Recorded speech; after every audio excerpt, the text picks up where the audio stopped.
Welcome back, everybody, to another amazing Unbox Pod. This is episode 45, I believe. I'm Yep. your host today. Yeah, Kareem Anderson. I'm joined by. David Allen, this is episode 45. Hope everybody out there is doing well. Yeah, I think the weather subsided for the most part. At least right now, it's taking a break. It's not setting things on fire in California. It's not freezing us in the Southeast. So I don't know what you folks in the Midwest are doing, but hopefully you're enjoying whatever kind of weather you're getting. Uh, we want to thank you guys for joining us for another pod. We got a ton of news. It's been a busy week for Microsoft. They are announcing earnings, they are announcing hardware, they are announcing that they are friends with the enemy. So we're going to cover all of that. Let me get you guys started with some of our headlines to kind of walk you through what we're going to be talking about today. We got uh, Forza making its way to the PlayStation. We'll get into details on how that's going, when that's planning to happen, and what our thoughts are as far as Microsoft again moving away from hardware exclusives. We're going to be talking about Microsoft's quarter two, fiscal year 25 earnings. The ups and downs started off really hot for them the day they announced it, and then investors kind of sat back and thought about some of the projections that Microsoft was saying about weak analysis and what's going forward and competition. And then all of a sudden, Microsoft stock kind of tanked, and we'll kind of walk through that. We're going to be talking about Windows, the Windows Phone Link, and a new operating system it's trying to support, and why that could help, shore up some of this Windows 11 market share bleed, I suppose. When we're talking about DeepSeek, that has been the phrase, term, business brand that is kind of taking the headlines this week. We are going to cover it just like everyone else is. We're going to try and go a deep dive into this and kind of at least educate you guys on what it is and why it's making waves. Then we'll be talking about some newly announced Surface devices. They're much like the old devices, but a little bit of a twist, and we'll explain, like, again, why that's my Microsoft's even bothering with those. And then we're going to kind of wrap up with what we're going to start adding to is our gaming section. We asked you guys last week what you guys are playing. None of you responded yet, but so we're going to tell you what we're playing, and maybe that'll spur more conversation. There's a lot to talk about there because I am playing quite a handful of games, not a bunch of intensive ones, but casual ones that I'm very excited about. I'm excited to hear what David's playing. And then if there's any other headlines that we might have missed, we'll kind of scour the internet real quick for those. But other than that, we should be able to get you guys in and out. With that being said, let me stop talking, handing it over to David to talk about our first topic. Thank you, buddy. I appreciate it. Let's kind of jump in right here. Let's get on into. We have Forza Horizon 5 is headed to PlayStation. And I thought, this was kind of a surprising announcement for me. I didn't see this coming now, and I certainly didn't see it being that title first because Forza Horizon 5 is a big name title. Anything in the Forza branding has been a big name for Microsoft, and it's somewhat of a first party title because Microsoft and Turn 10 kind of have a relationship. But what we have here coming this spring, Panic Button, which is a developer studio, is working alongside Turn 10 and Microsoft to bring Forza Horizon 5 to the PlayStation 5. No specific date yet, but we do know that everything is going to be the same pretty much from one platform to the other. So the PlayStation folks don't seem to be getting something that the PC folks or the Xbox folks don't have. You will be able to play online with your PlayStation friends using crossplay. And we know that there are two DLC packs being worked on. One is new cars, and the other is kind of a mismatch of the popular areas in Forza Horizon 5 and the popular cars that have kind of been put together and will be released when and around the release of Forza Horizon 5 for PlayStation. Now, to wrap this up, this kind of steps into what we've talked about for the last 6 weeks or so. Another move in Xbox software. Another move to enhance Phil Spencer's play anywhere, play on anything. Good to see this. I hope we get more titles this year. I hope this is just not a lame duck thing that that the PlayStation gets, and I would like to have enough titles over there to convince me maybe by mid-year to, hey, go buy a PlayStation and enjoy exclusives on both sides. Yeah, I don't have much more to add to this. It's good to see that that game is going on there, especially since Gran Turismo seems to be kind of in a lurch right now. I don't know what they're doing with that title, but that used to be the seminal racing game over in PlayStation Land. So for those people who are waiting for, uh, uh, I guess the next version of Gran Turismo to come out, you can start playing this. Our next topic is going to be Microsoft's earnings. We had Satya Nadella and Amy Hood, I believe, on calls talking about how the company did with their Q2, which is usually, believe, the like third or fourth quarter for most other companies. It's just the way that Microsoft kind of runs theirs. But anyway, some of the top billing numbers are 69.6 billion in revenue, which is pretty good. It's a 12% increase from the same year prior. They had operating income that rose by 17% to about 31.7 billion. Their net income, which is the stuff they put in the bank, increased by about 10% from up to about 24.1 billion for the quarter. That's pretty good for Microsoft, especially I think when they were down with the Steve Ballmer era. They used to bring in somewhere around 10 to 12 billion, maybe 14 on a high quarter. So they're definitely punching above their previous weight. AI cloud growth in the AI business that rose about 175%. That's 13 billion in revenue run rate, which is that increase year over year. Now that sounds high, but I'm gonna shoot that down in a second with some reality and what those numbers actually mean. Because again, we're talking about revenue. Revenue is great, profits different thing. Microsoft Cloud revenue was about 40.9 billion. That's up 21% from last year, and that's where Microsoft kind of has been getting its high praise for the last 5, 6, 7 years with the quarters with Satya Nadella at the helm. The cloud has been floating this company for a lot, and they've been doing great with it. They've definitely made some inroads against AWS and kind of positioned themselves solidly at number 2 with really no threat from Google Cloud as of yet. The business segment, which is their productivity and business processes, is up 14%, about 29.4 billion in revenue. The intelligent cloud, which is up about 19%, that incorporates Azure and some other stuff like that. And then you have the more personal computing, again, which is all the fun stuff we like to talk about, which is Xbox, Surface devices, I believe even Bing and some other things like that. Search, which was about 14.7 billion in revenue, which again is relatively flat compared to the previous year. So Surface devices aren't doing well for them. We know that they took a kind of a hit despite being declared the number one publisher in December. They took a hit when it comes to Xbox gaming. Specifically, gaming revenue was down 7% for the year. Xbox hardware revenue was also down by about 29%. They're just kind of falling off a cliff when it comes to selling these series devices, Xbox S and X. Maybe it's just because it's hard to write on marketing, that X/-S or whatever. People are just like, you know what? If I can't write it, I'm not selling it. Xbox content and services revenue grew, though, by 2%. So, again, I think that's on the back of the big Activision purchase. And if you count Call of Duty, I think that's making up for a lot of the hardware loss that they are experiencing. The device segment saw another 20% decline year over year, which, again, that's usually due to lower Surface and Windows OEM revenue, combination of the two. So part of it is the market is just stagnant when it comes to PC sales, and Microsoft's just not selling the number of Surface devices they were. And I don't know if it has to do with pricing or marketing, but I have some speculation what they could do to kind of bring that back up. The market implications, despite strong earnings, Microsoft stock dipped in after-hours trading, and I think they lost about 6% to date, if I'm not mistaken. And the report underscores Microsoft's competitive edge in AI, but some of its other segments are kind of falling to the wayside. What are your thoughts before we get into investors kind of being disappointed? Initially impressed, thought about it, now disappointed. Well, I think we got a typical Microsoft earnings that kind of backs where everybody says or everybody thinks Microsoft is going to go and what Microsoft is going to do. Cloud was up, I think you said 29 or 30%.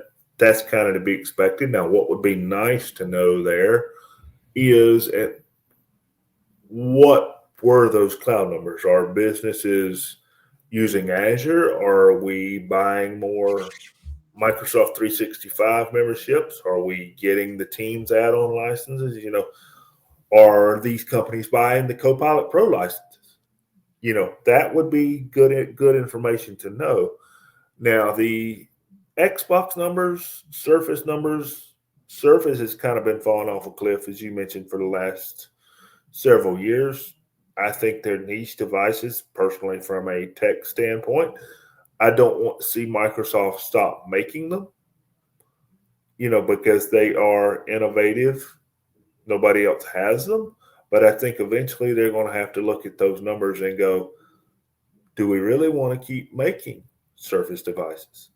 Which kind of leads me to number 3. The Xbox. You said the hardware was off another 29-30%. Mm-hmm.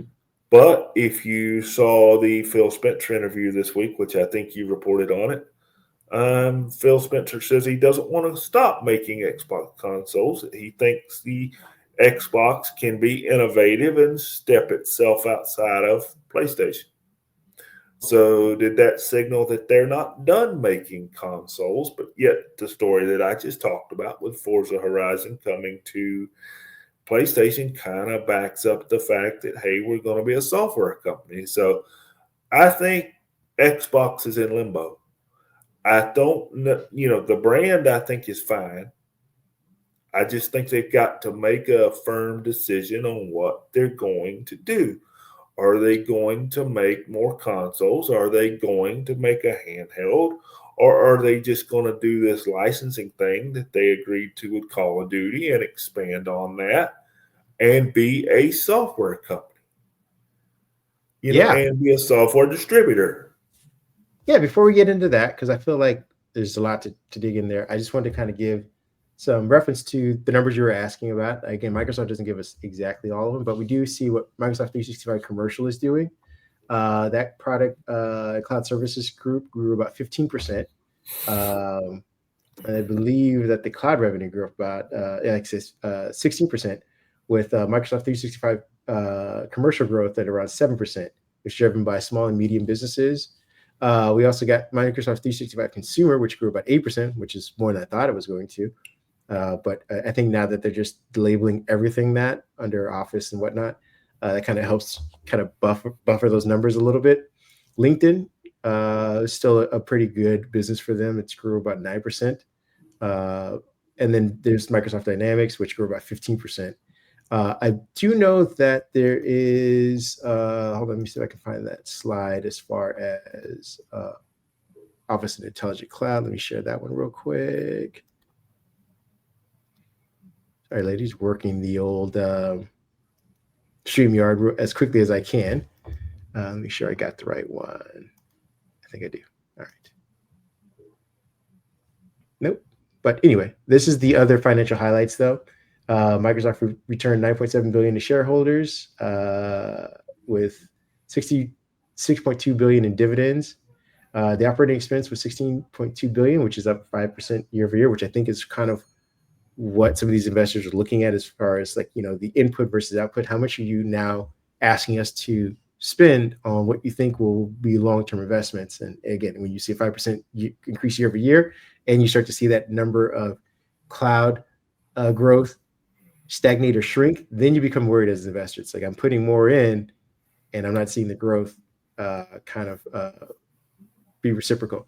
Anyway, back to your gaming though.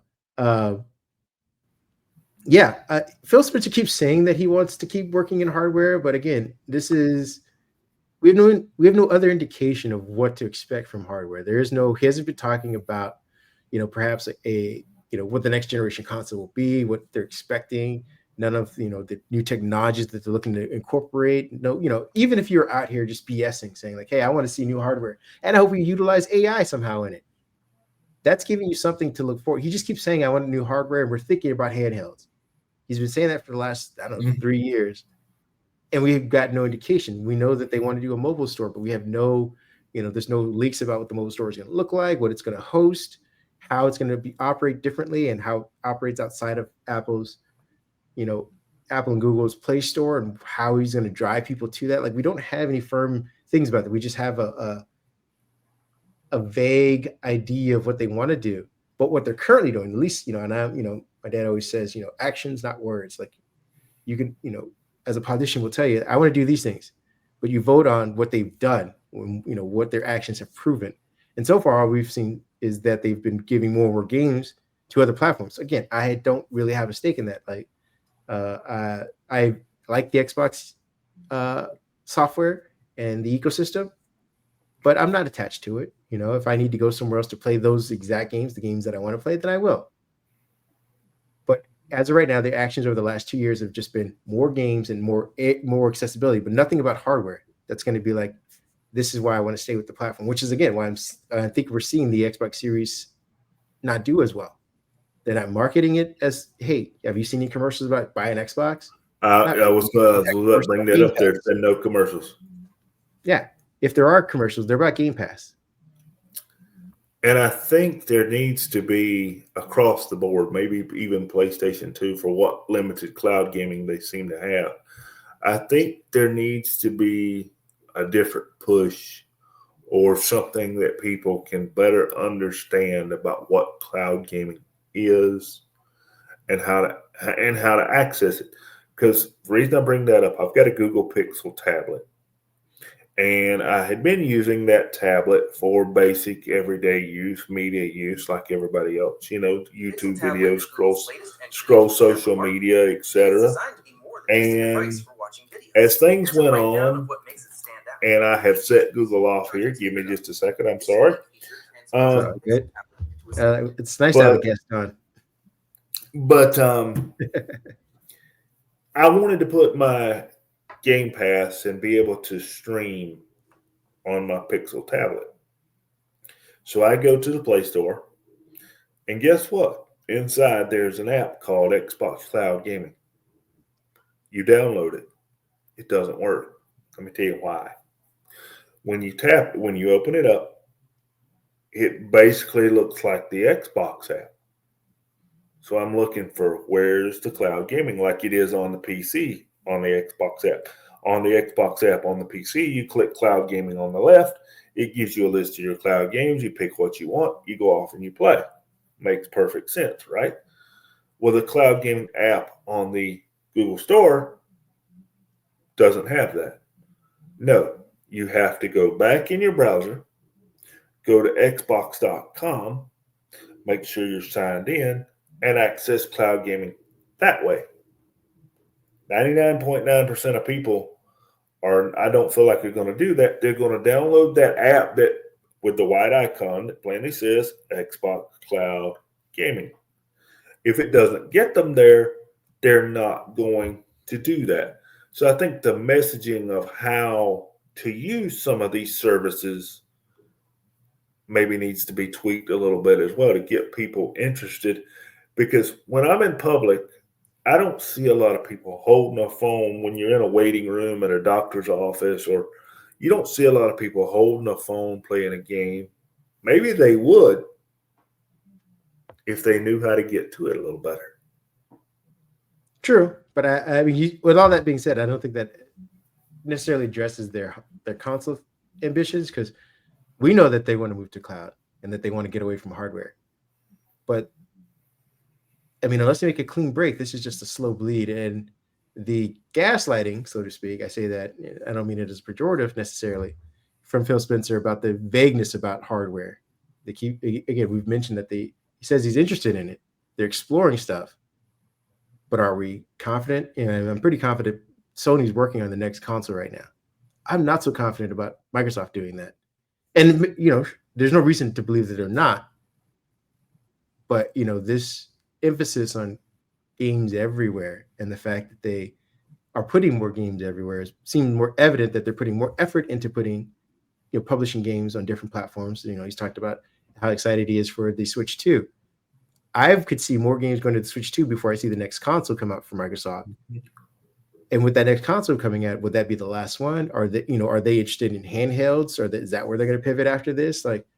Or is the next console is it even going to match spec for spec with the PlayStation, I know everyone's fighting for GPUs and chips and stuff like that. Like, do they just say, all right, we'll make another subpar, secondary game because we have the software and the platforms to be everywhere else. We don't need to make the most bleeding edge one, and we'll just be settled with that. We'll be happy selling 30 million units over 10 years versus, Sony's 60 million over 7 years or whatever. I only say all that because, again, this is going to lead to my next point about their view as far as their stock, which again was why their stock was down about 6%. A lot of companies saw their mediocre / weak projections for next quarter as kind of a period to basically sell off. And I believe, and I get a couple quotes from some people, we have Street Pro Steven Sarge, I believe, Guilfoyle, who was not pleased with Microsoft's numbers. He says, I have to say that as a longtime shareholder of Microsoft and a longtime public bull in both the firm and the CEO, I'm disappointed. Sure, the quarter was still strong and the balance sheet is still stellar. There's no need to panic and no need for a fire sale. That said, Azure is growing, but not like a weed.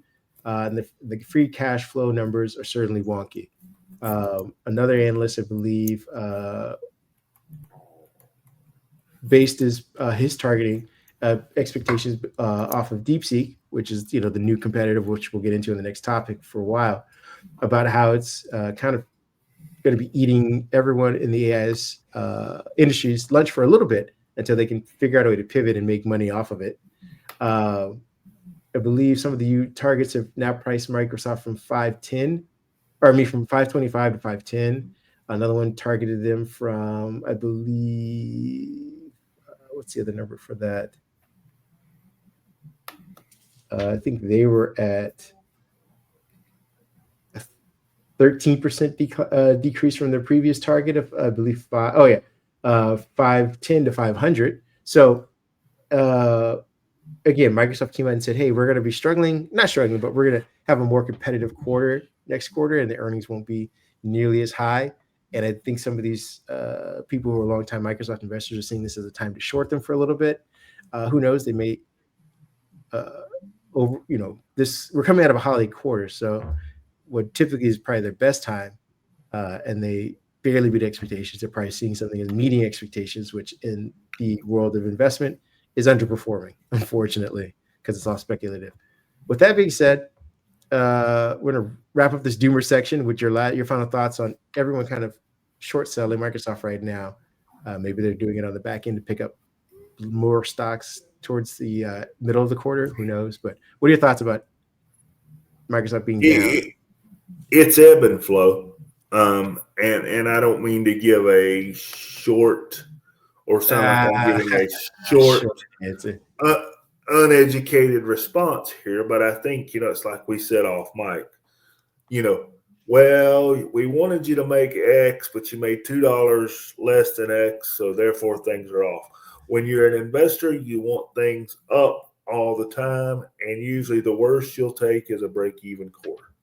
I mean, and that's the case, whether it's software, cars, or housing, or whatever. Everybody wants to make money. Now, does Microsoft sit in this situation? Next quarter, you might see some things change, because I think you're going to see some things change anyway, based on what we're getting ready to talk about. DeepSeek is going to take some money out of some pockets. And I think that's going to start showing up on these quarterly earnings reports. Now, Microsoft is first out of the gate here for 2025, and I get that it's basically 2024 numbers, but still, the next quarter is the one I want to see, when the investors say, hey, you remember those payments we agreed to when we talked about this investment a month ago, 6 months ago, a year ago? You remember that payment you wanted? Well, we're not going to give you that payment. We're going to give you this payment, or no payment, and it's going to be much less. So where do these cloud numbers go? Where does innovation go? Because it takes money to innovate. How quickly does something change? We're getting ready to find out. Definitely. We're going to take a quick pause on that because we are going to jump into the deep sea conversation. But in between that, we also have headlines about the support for, that's right, iPhone on Windows. Want to jump into that? Yep. Yep. I kind of wanted to jump into this one because I'm an ecosystem guy. I'm going to be straight up with you. I like my stuff to be, if I'm in Windows and I want phone access, then I've got my Android phone. If I want Apple and I want phone access, I've got my Apple phone. And usually I'm going to buy the platform that fits my ecosystem. Well, Microsoft has decided to give me both, or give us both. You now have better phone link support for the iPhone. For example, you can now get your notifications. You've always been able to get your notifications on Samsung phones. You can now get your notifications. You can have file sharing back and forth, which is something I thought we would never see with an iPhone and a Windows PC. You can move files back and forth. You have it, if you're in the dev channel, you have the side pane that pops up that gives you your calls, your texts, your photos. You now have that on the iPhone. Now, why does Microsoft do this? Do they just want to go play with the iPhone or beg Apple to give them access to something to hook it in? No, I think everything kind of ties together here. It's kind of like what we spoke about off mic. I don't see Microsoft winning on Windows PC purchase because now you have iPhone access on your Windows PC. I think people are familiar with Windows PC. They like the iPhone, they have the iPhone, and now they want to bring the two together because there's a lot of people out there, myself included, you buy that one PC that does everything. So if you're a gamer, you go buy the gaming PC with the dedicated graphics card, and you still use that for your productivity. But you like the iPhone, you don't like the Android ecosystem. Well, now you've got a way to hook that together. If anything, Apple may win a little bit on this because people may say, well, I want to be able to hook that to my PC. Now I can. So instead of buying that Android phone, I'll go back and buy that Apple phone. That is a very real possibility. I mean, technically speaking, Microsoft doesn't lose on that anyway. It's a stalemate because they don't make a phone operating system, so they weren't going to win those customers.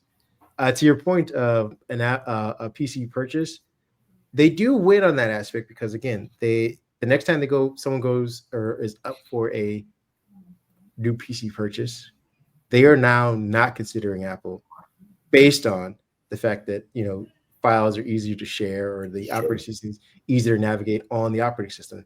They might be completely oblivious to how well integrated an iPhone is with a Mac because they've just been using just their phone separately from their PC to do entirely different workflows. They don't do what they do on their phone that they do on here.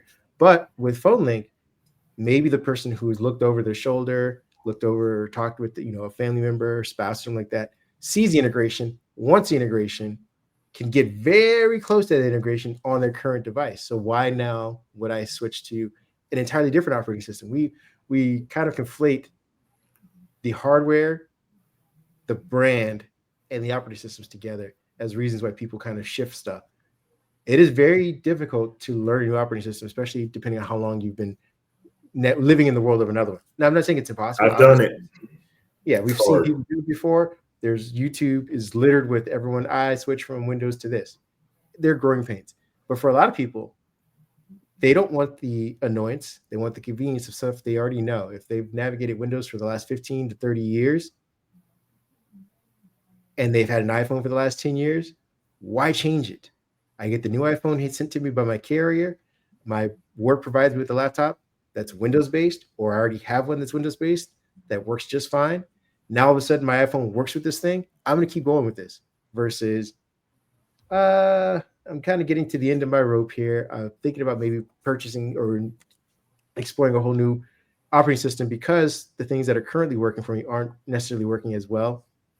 Now I might start looking for it. This is why Microsoft is investing in this. Again, for Windows market share that is steadily decreasing, I think this is kind of a way to stave off and keep Apple at their 13, 14%, and keep whatever people are sticking with Windows to that. Again, a lot of people are just moving to tablets and phone operating systems in general. Like the idea of having that home computer has gone out the window now, and everyone just has their own personal phone. And they may never even touch a computer for some people. They may just do all their computing on their phone via apps or whatever. They might buy a foldable and be like, you know what, I don't need a PC really. All the things I do, all my flight apps, all my banking, all my Uber foods, and getting a car, all this stuff I can do on my phone. What do I need a computer for? So I think I see it as a good sign. It's a good thing that they're doing. I'll throw something in the comments, something I've noticed about phone link that maybe other people haven't had. We are lucky enough to get review units, and we have multiple PCs. Now, something phone link will do is allow you to attach multiple PCs to your phone. So when you pick up a new PC, you click refresh, it attaches to that one, syncs everything together. Go to the next PC, click refresh, it syncs up. So my question is to somebody that's tested this, leave it in the comments. Can you, on phone link, have an iPhone connected, then pick up a Samsung device and do the same? Or can you have an Apple PC with that connection and have a phone link connection at the same time? Or does Apple make you choose either or? What is the steps for the go-between? Because that's going to impact a lot of people too. Yeah. For those of you privileged enough, let us know. We're going to move on to our next topic, which is kind of the meat of the potatoes of this pod. We're going to be talking about how DeepSeek cuts cost, and how Apple kind of figured it out. We want to give you guys kind of a little bit of background on the big fish in the pond this week. Which is DeepSeek. It is, I want to make sure I get it right. It was founded in 2023. It started off as Hi-Fi, I believe. It was co-founded in 2016 by Liang Wenfang, I believe, Wenfang, an AI enthusiast and hedge fund manager. His focus was initially on developing and using AI trading algorithms to identify patterns of stock prices, as i.e. a hedge fund guy would want to. It got growth in 2021, and it was exclusively used in AI trading in managed assets, surpassing about 100 billion yuan, but it's 11 billion in US dollars. They had a strategic shift in March of 2023 when Hi-Fi announced it was concentrating its resources on creating a new and independent research group dedicated to exploring artificial intelligence, which the AIG that we're always contemplating. Which led to the establishment of DeepSeek. So started off as a hedge fund kind of thing, like, hey, how do I make the best investments going forward? But I don't know, 5-6 years into that, they said, hey, we already have some of these algorithms kind of searching everywhere. Let's get some developers from across the world. They got some people from Europe and things like that to kind of come and work on this thing. And like I said, in 2023, they established, all right, we're going to just do AI separate from hedge fund stuff. The location is based in Guangzhou, Xishan, China. I'm not going to try that one, buddy. I'm not going to do it. I probably shouldn't have, but I did it anyway.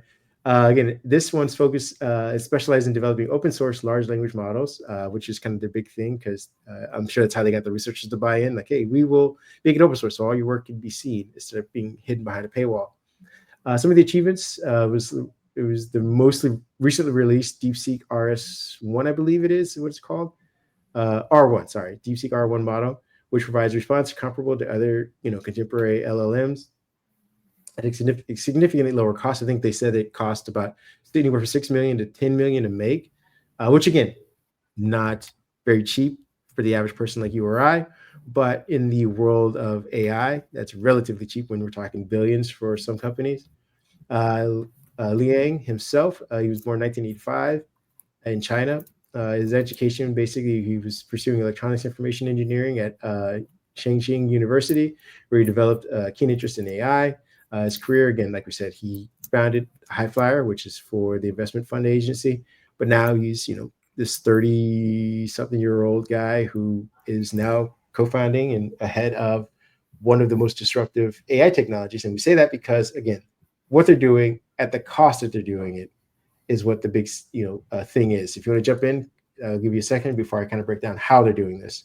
What are your thoughts on DeepSeek and kind of coming out of this weekend with everyone with their hair on fire about a $10 million project?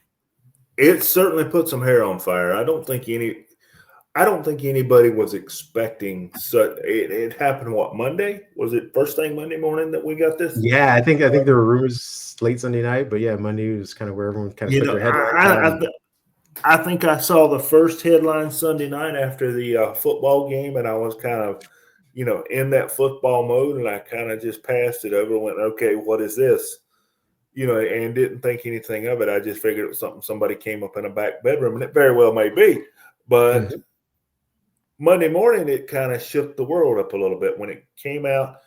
And I read the headline. We started writing, and the next thing I know, even my local news had picked this up.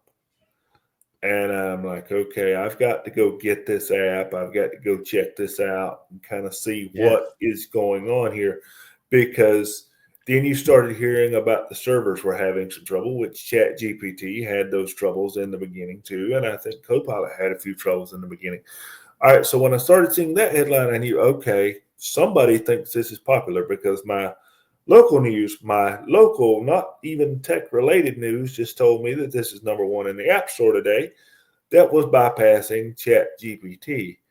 And the responses were good. Now, I'll kind of let you continue from here. But then I started looking at how and what it is. Apple started publishing some reports. People started scratching heads. Problems getting GPUs. How did China get them? What did China do? And I'll let you kind of pick it up from there. We'll keep going. Yeah, we have a lot of unanswered questions about this, so please don't take our reporting as fandom of any sort. The $6 to $10 million is what we know is kind of publicly disclosed. Who knows how many millions or billions China put into this from the government itself, and they're just not explaining or saying. They could be backed by a $2-3 billion project that was just funded by China and its government, and they're only disclosing the investments from outside sources that had to be. So, and it makes it seem much lower. So, with that being said, it's also one of the headlines that came out, I believe, Tuesday was, immediately Microsoft embraced it. Ironically, they were like, hey, more competition, the better. And we'll talk about what they kind of did to also support it, ironically.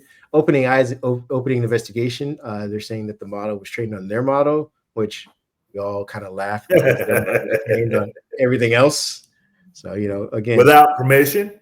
Yeah, is it like double jeopardy, or is this like a Robin Hood situation? Like the guy who robbed from the poor is now and made himself a king, being robbed again. Do you now go after DeepSeek for that, and democratizing it at that? Because maybe this is how they get away with that. This whole process, like you can investigate him and they find him guilty. Like, you did steal from him. It's like, yeah, but we're not charging anybody for it, so you can't come after us for any money. There's that aspect. To your point, I think the U.S. government's also looking into, because we had a ban, which is kind of what forced the company in general to run on a kind of skeleton crew development mentalities, because they were also barred from getting GPUs and CPUs from the NVIDIA and things like that. So now the U.S. is investigating whether or not they found a way around that, or if they just violated it and used them anyway. Got a hold of GPUs and chips that they weren't supposed to. But because the U.S. kind of put an embargo, tariff essentially on these GPUs from NVIDIA.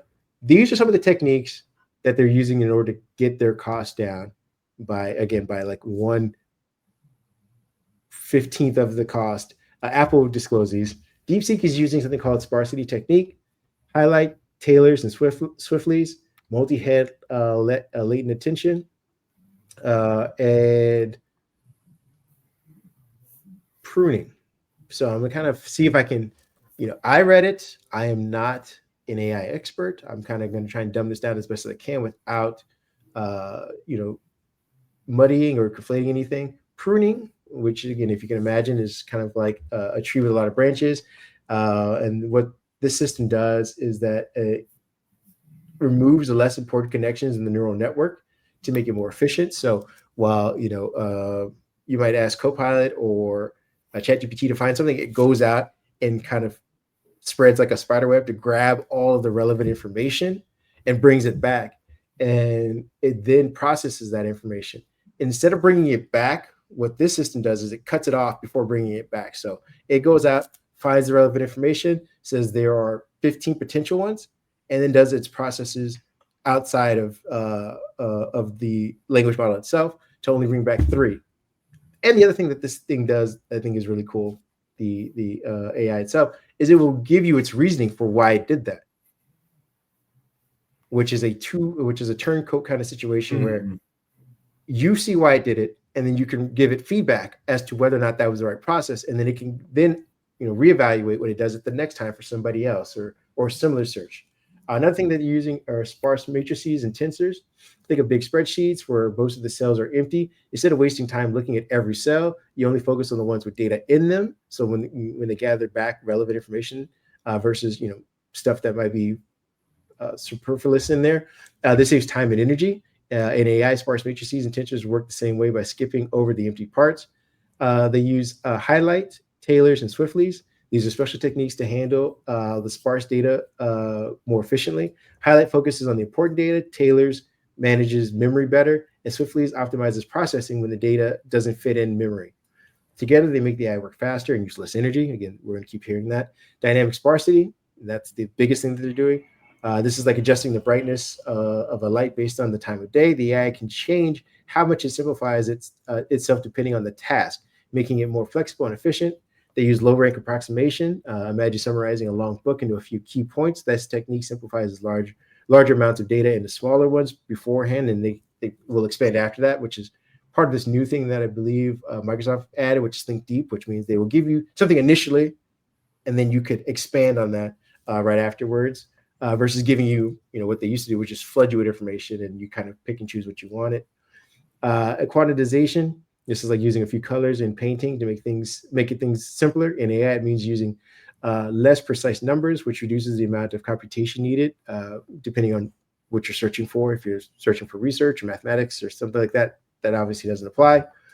But again, by using these techniques, DeepSeek can perform more complex tasks with less computational power, which means they didn't need the GPUs or the server powers in order to kind of get similar results. Not saying they're exact as ChatGPT, but they're for all intents and purposes, everyone's saying they're relatively on par with them. And this is, the ChatGPT's 4th generation of its language model. So to come out of the bat, already 4 generations up with, less power, less energy, less resources used, and less money spent. This is why I think Monday was just a big shock to everybody. Go ahead and jump in. And I think Microsoft really had no choice but to embrace it. I'm gonna go out on that limb, and we're gonna kind of work our way here. I don't think Microsoft wanted to get out and say, "Yep, we're going to compete with this." I don't think that's the statement they wanted to make, because I think when it came, because the way this was presented was it was presented like, "Hey, here's a model for cheap." And I'm making that in layman's terms, but here's a model for cheap. What leg does Microsoft have to stand on? Well, here's what we've done for 10 billion, 15 billion, 20 billion. We did it for 6 million. Whether, like you said, whether it was 6 million or 3 billion, funded by the government, they're not giving us that number. That doesn't matter to the investor.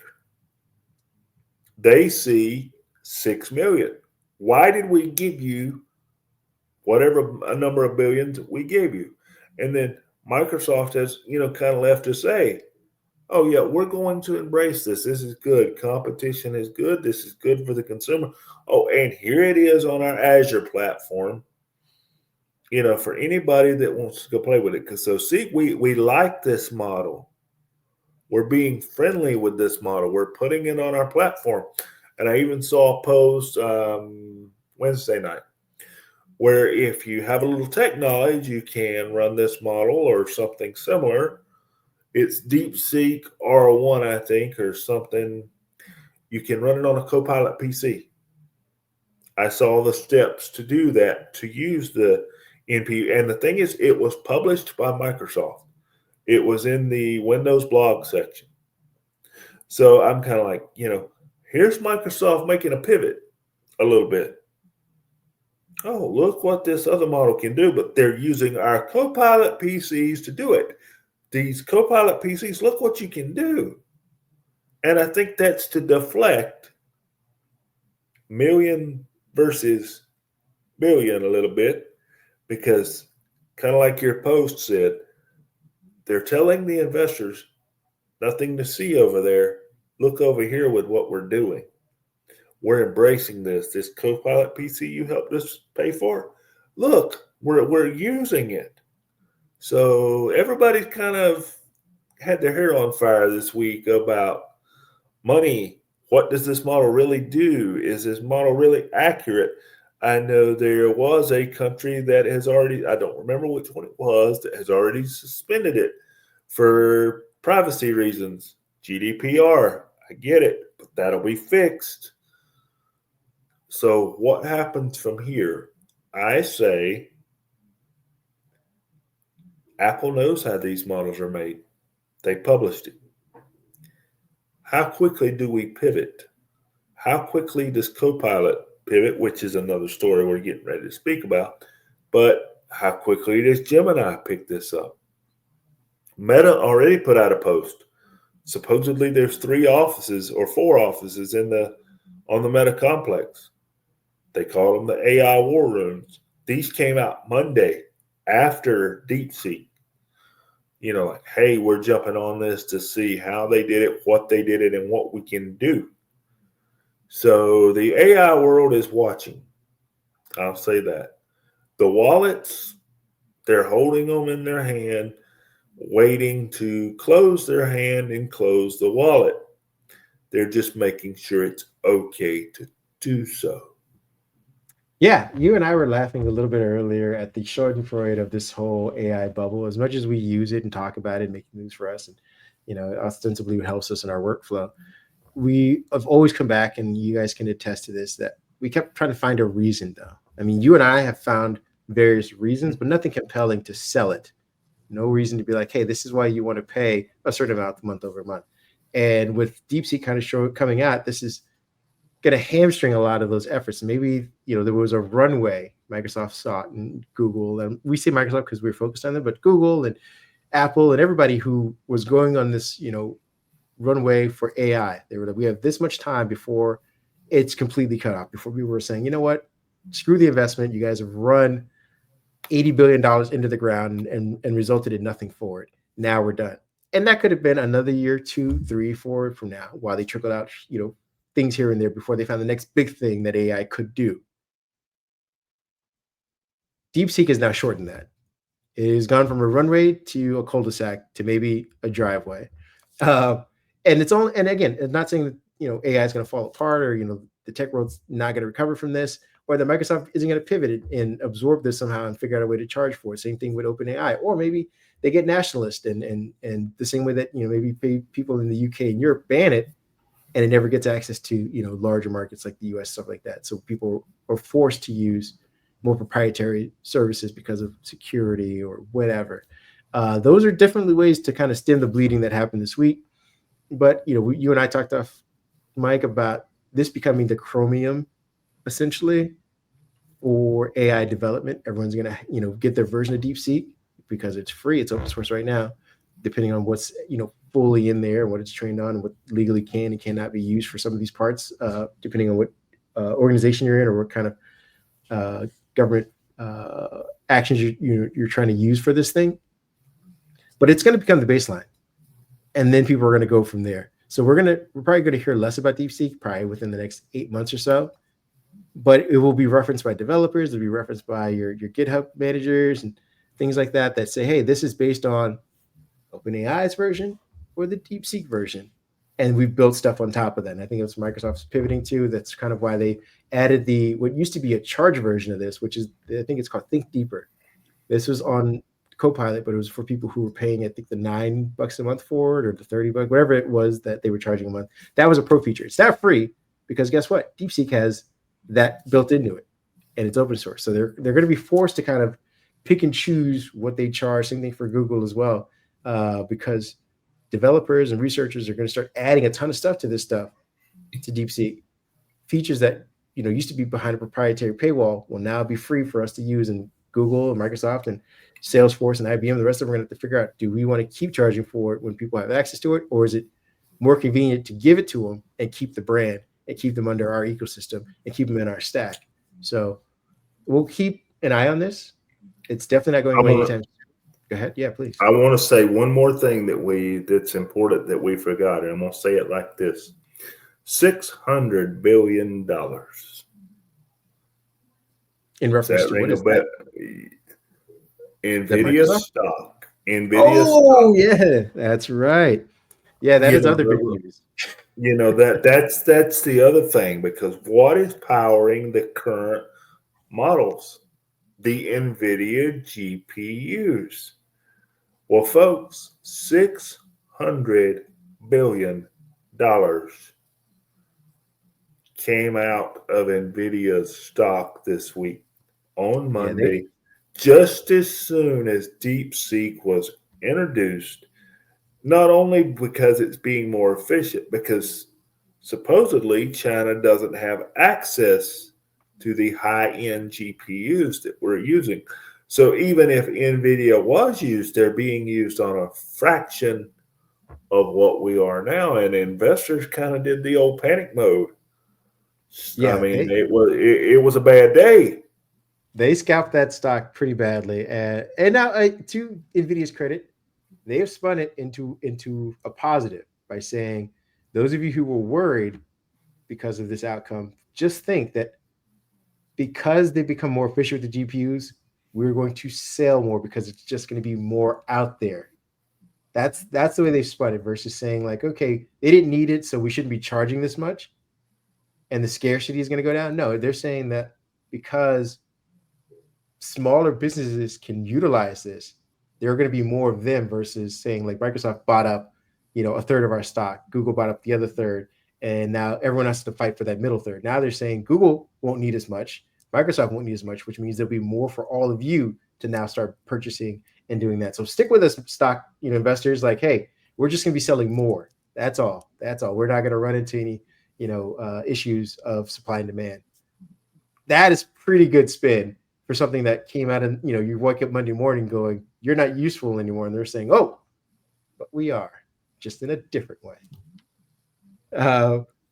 With that being said, we're going to move on to our last topic, which is Microsoft announced Surface devices. We love hardware here, and they gave us a little bit more. We talked about how their hardware was kind of questionable as far as sales, but dagnabbit, they're still putting stuff out there. And this time around, we got the Surface. Let me make sure I get these names correct, because I think these are always for business. But it's the Surface Laptop 7th edition for business, and the Surface Pro 11th edition for business. And we got a snazzy new Surface Laptop 5G, which is different than Surface Laptop 7th edition. So, and all of these will be powered by an Intel Core processor, Series 2, which is, I believe, some of that Lunar Lake technology we got going on. Part of the announcement is that we are going to be getting about 22 hours of battery life from these. They'll be coming with Wi-Fi 7. They're, the same ports that we got from the other ones. We'll be getting about 26% faster performance based on this Lunar Lake chip inside, and about 3 times the battery life during Teams calls. They said specifically Teams calls. So don't think that extends to everything, but they've at least optimized Teams to work with this. These are sustainable. They, I believe, use over 65% recycled content, including 100% recycled rare earth metals and magnets. The Surface Pro will be able to utilize the same sort of NPU heavy focused services and software as the Copilot versions. It will also come with an OLED screen that will, I believe, also have reduced glare technology built into that. Obviously, comes with the pen, the same sort of mics and webcams from the Surface Pro that was released with Snapdragon. They also released a Surface USB 4 dock, which will have support for dual 4K monitor. Then, obviously, the kind of connectivity of which I believe is HDMI, which is 2.1. I don't think it's the 2.2 version yet. And then they also talked about the Surface Hub 3, which will include a new app for Microsoft Teams Room. Edge is now available, so you can kind of, actually navigate the internet from whatever meeting you're hosting, and a kiosk mode and Meerkat support for wireless projection. Then there was Security Copilot, which is the service management portal for admins, which features a bunch of security, led AI services and tools. So those are the kind of things that came out from this device. Just give you a bit of a background on the processor real quick before I let you jump in. We got it's Lunar Lake architecture, and the performance process is, like I said, about 25% faster multitasking. The battery life is a little bit longer. And again, these things will be able to do all of the same sort of stuff that the Copilot Snapdragon ones will. So all that, cool Windows Studios and all the, recall, which was something I don't believe that the previous Intel versions could do. All of the generative graphic stuff for paint and photos and stuff, that's all going to be there. The Intel Core Ultra processors also use an Intel Art Graphics thing, and I believe that GPU has about 99 tops for that to kind of share. So, while they're not NVIDIA or AMD graphics, they are vastly improved over the what was the first one called? Like the what was Iris XE. Thank you. There we go.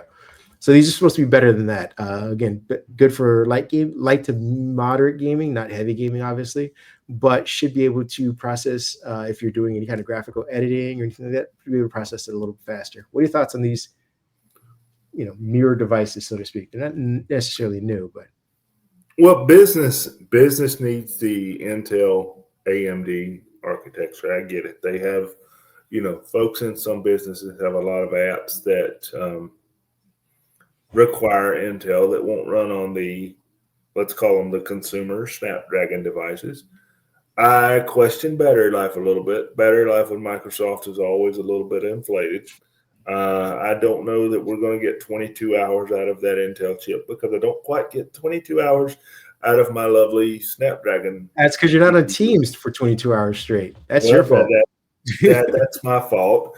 I'm not meeting and talking for 22 hours, but this is par for the course for Microsoft. We've got the new Intel chips. They're in the for business moniker. So we kind of see what Microsoft is doing here. We didn't see an Intel device slip back into the consumer side of the Surface devices. We didn't see a Intel device or an Intel device with a hitch back in the consumer devices. So what's Microsoft telling us? They're telling us ARM, consumer, Intel, business, if you need it. We have it. Yeah, I was thinking that at first, but I think they're about to blur the lines with that. I think we might get an Intel one the next time they do their consumer version later this year, probably. Usually, what's it, May, June, they announce these things. Only because the Intel Lunar Lake, again, which was an accidental chipset that was released, sort of under bake, according to Intel, had performed so well as far as battery life is concerned and NPU support. They didn't have that chip when Snap, or at least it wasn't ready when Snapdragon was first announced. I think if they can offer similar battery life, and again, I've tested a Lunar Lake device and a Qualcomm one. Qualcomm still edges it out by about an hour, but again, we're talking real world use, going from a previously 8-hour device to a 12 to 15-hour device in the Qualcomm from an 8-hour device to a 12 to 13-hour device with the Lunar Lake. That's still improvement that people will feel and utilize, but they won't have that one instance of, hey, your app isn't compatible. They won't get that ever with the Intel Lunar Lake version. And that's why you still make it a consumer one. Now, it'd be cleaner for us to report on, or for Microsoft probably to manufacture. Here's your consumer, Qualcomm. Don't ask us about anything else. And here's your business, Intel. Don't ask, or AMD. Don't ask about anything else. But we have prosumers. We have people who do various things across the board, and they don't really market their commercial channels via the store. You have to kind of search that out. But what they can do is when they go to configuration, say, hey, here's your Qualcomm. And guess what? You'll get very similar battery life, if not better performance with the Intel one. And it's there for the taking as well. If you want to, maybe they differentiate now by cost, saying, hey, the Qualcomm ones are about $100 cheaper. The Intel ones are $150 more, because you don't have to worry about any of your software or any of the things that we run as far as our IT guys having any issues. So I still think they're going to come out with an Intel consumer one, but they tend to do these plus/for business models earlier in the year. And something we've not heard a lot about since really, at least me, maybe you've heard something I haven't, maybe since November, is Snapdragon apps. You know, apps that are now ARM compatible. That's kind of slowed down a little bit, and that's kind of worrying me, because we review things. I'm lucky enough to have access to a couple Snapdragon devices right now, and I have not. You have done the Lunar Lake reviews for us. I haven't done one yet, so I can't speak on how Lunar Lake impacts my workflow. But I can tell you these Snapdragon devices are wonderful for what I do, and I can't see myself putting one down unless a Lunar Lake device is better. So I don't hear Adobe saying, hey, we're still working on it. The last we got from them is, we're running in the translation model. Be happy with that. And that's concerning to me, that we're not hearing things. Yeah, I'm right there with you. The support cheerleading section has gone very quiet for the Snapdragon. And again, maybe they're holding off for the next announcement later this spring or whatever, to say, hey, when you announce the chips, we will have our software development complete by that point. Maybe Adobe is still working on it, but instead of saying, hey, we're still working on it, they're just saying, hey, when it's ready, when it's fully baked, we will come out with the announcement, and that'll be the big surprise. You know, we don't like to be left in the dark, but, you know, and we like more transparency, but hey, I get it. It's marketing, it's gimmicky. So maybe we just wait till the spring. I'm giving it the benefit of the doubt. I currently use a Surface Pro with Snapdragon, and I have admittedly changed my workflow from Adobe to DaVinci. I haven't run into any other software issues with this device at all. Battery life is still stellar. It outlasts the Lunar Lake one by, like I said, about an hour and a half or so. So maybe the idea is that if we don't talk about it, people won't question it. This won't be a negative headline anymore saying, hey, well, you support, all these are supporting, but all of these aren't. If nobody's talking about it, then you just assume everything's supported. And that the translation layer has gotten better. They had an update to it that's brought in more apps that don't necessarily have to announce that they're being supported. They just work. Who knows if they're going to announce another layer update that will bring in more unannounced support, saying, hey, the X company isn't saying they support us anymore. We just support them. And to the point where you don't even, know that it was never there to begin with. That's my final thoughts on that. We got to kind of wrap up with our gaming section. Before we do, I just want to give you guys some of the prices on this. If you don't want to visit the site, I believe the Surface Laptop for Business Series 2 will be available February 18th, starting at about $1,499. And that's for, I believe, your base model. You can obviously go up from there when you start adding OLED and different, variants of the Intel chip. We're also going to be having the Surface Pro for Business with the same Series 2 chip, starting at $1,499 as well. So I guess it just depends on the screen size that you want and the versatility. Then we've got the dock, which is also going to be available on the 18th, and that's starting at $199. And then I believe the Surface Hub 2, we don't have a price for it, but it's expected to be available Q3 of 2025. And then the security portal, for those of you guys who are interested in that'll be available for preview on the 24th of February. So everything's kind of February or later. So check that out. Last section, gaming. Uh, what are you playing, my friend? What are you doing these days as far as gaming? It doesn't have to be Xbox, Well, just in general. I played a few interesting things this week. I've kind of, just to give you a 30-second review. I'm a very busy person, and I try to take a few minutes each day for myself just to wind down. Now, Ready or Not off of Steam is one that I have picked up. It's kind of a little bit of an independent developer. It is a shooter type game, but it is not the run and gun of Call of Duty. It's more of a tactical thinking man's game where, if you're talking to your teammates and the other team is close, they may hear your conversation. So it's more of a be quiet, jump around the corner. Whoa, I didn't see you there, and it'll kind of get your attention, once in a while. That has been a really good game. And kind of the reason I picked that up is it recently gained controller support, which has kind of been a hint that it may be coming to our Xbox console. So I kind of wanted to check that out. I had bought it over the Steam sale. It was really cheap during the Steam winter sale. I picked that up. I have picked up NBA 2K25 for a little while this week just to have something to blow off some steam. I actually streamed that on my Surface, sitting in bed this week just to have a little time to myself. That pretty good game. It's not as bad as the reviews make it out to be. Let's see. I have done a little sim racing this week on iRacing, and for those that have asked, I race with a Moza wheel or Moza racing base. That is a direct drive racing base with the KSW Moza wheel. Maybe I'll take some pictures, do a little video, and maybe get you guys a little review on that for the ones that are interested. So for me, that's been about it this week. The weekend just got here, so I will find something to play this weekend. What about you, my friend? Had any fun this I've been week? obs- You have I've been kids. obsessed with a 2-year-old game, and I didn't realize it was 2 years. It came and went right past it. It's called Sifu, I believe. Sifu.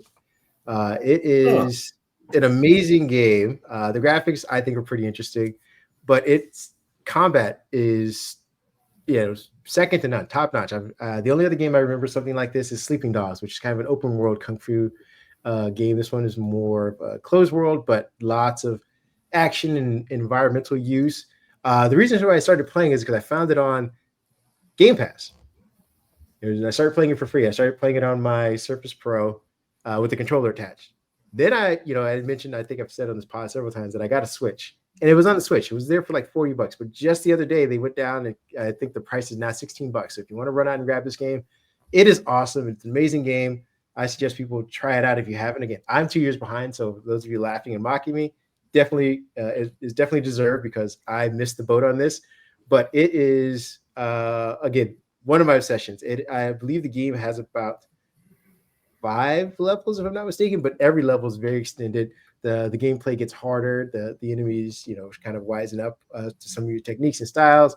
There are several areas where you're kind of fighting multiple people in a room, kind of like in a movie. You could set up scenes, so to speak, if you wanted to, and record yourself and kind of make your own fight movie, so to speak. Been playing that. The other game I've been playing is uh, League of Legends Wild Rift on my smartphone because I recently was watching the show Arcane season 2, and that thing was amazing. So it got me back into exploring the world of League of Legends. And I've been playing Marvel Rivals. I've been waiting for some of the season 1 characters to come out. I believe it's going to be I think they're including the Fantastic Four, if not mistaken, and a handful of other people. I'm hoping some of the X-Men make it that way. But those are the games I'm playing. I've been playing Marvel Rivals on the Xbox and the Lenovo Legion Go when I can, handheld stuff.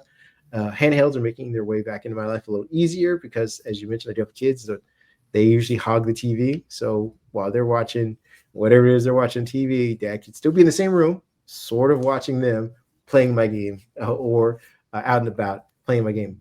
So that's what I've been doing. We want you guys to let us know what you guys are playing so we can start talking about that as well. How you've been playing it is also just as important. You're playing it on your phone. You're playing, even if you're playing tabletop games, nothing electronic. Your good old card system game or dice game or something like that. Let us know. We're always interested in any type of entertainment that anybody can kind of seek in this day and age, when everything seems to be bad news for people of our age group. Anyway, you can find happiness. We'd love to know about it, especially when it's gaming. With that being said, we want to thank you guys, get you out of here. Where can people find you if they want to let you know what they're doing? Well, David PHA1978, I did get a few messages this week on Blue Sky, so that's where you can find me.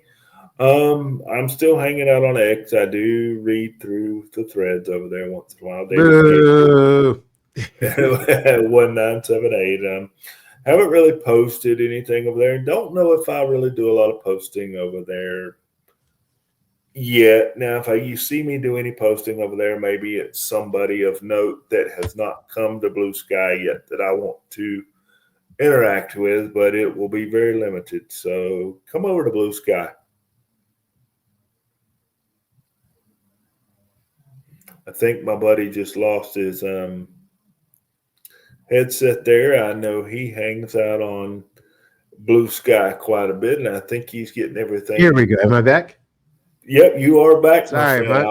I lost my mic. But I am also on Blue Sky at Happy Hulk at Blue Sky. I talk about a lot of politics, but comics there. There is a convergence of the two. There's a Kickstarter I wanted people to kind of get aware of. It's called, where is the title? I'm drawing a blank. But it is, I think it's called Kill Billionaires, if I'm not mistaken. It is a graphic novel that a guy is trying to promote. Looks really great. The artwork looks amazing. I've already backed the project, but I will try and drop it down in the show notes for the exact title, if I'm not mistaken. But if you get a chance to, go look for a Kickstarter called Kill All Billionaires, I believe. I think you'll like it. Other than that, you guys take care. Enjoy yourselves. Have a great weekend. See you guys next week. In the cloud we stand tall.